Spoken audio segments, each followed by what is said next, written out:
The Purpose of Parables by Stan R. Butt, Jr.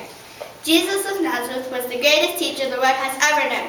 His talent and his wonderful ability to make deep, heavenly truths understandable to all kinds of people. Most of those who heard Jesus were poorly educated, so it was necessary for him to teach them by using simple words and ideas.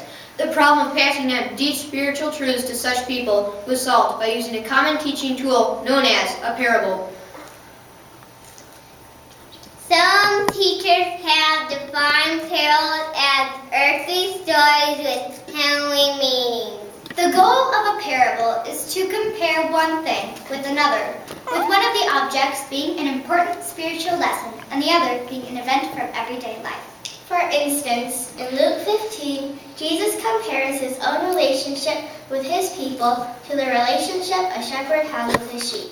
And in Matthew 5, he used such words as salt and light to describe the influence of a Christian.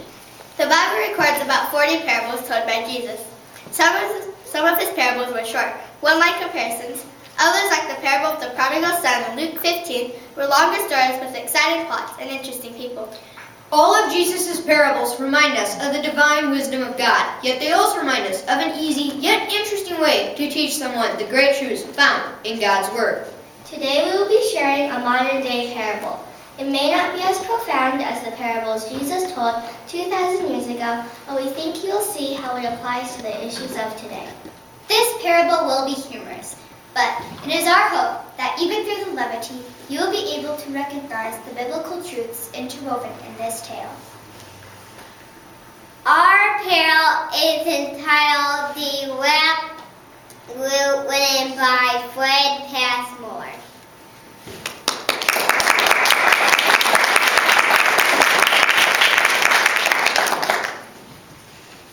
Bubble wrap.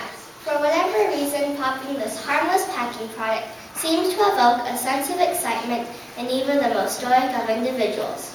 Can bubble popping really become habit-forming? I'm sure anything is possible. In this parable, bubble popping is really used as a metaphor for various types of addictions applying to all kinds of dependencies. In our story, a young man named Neil brings his friend to a support group for people addicted to popping the air bubbles and packing material. After hearing several testimonies bemoaning the powerlessness of having their lives and their troubles resisting, others begin to have cravings. How will these weak souls recover from the devastation of their addiction? Or perhaps the better question is, who can deliver these pathetic packaging poppers?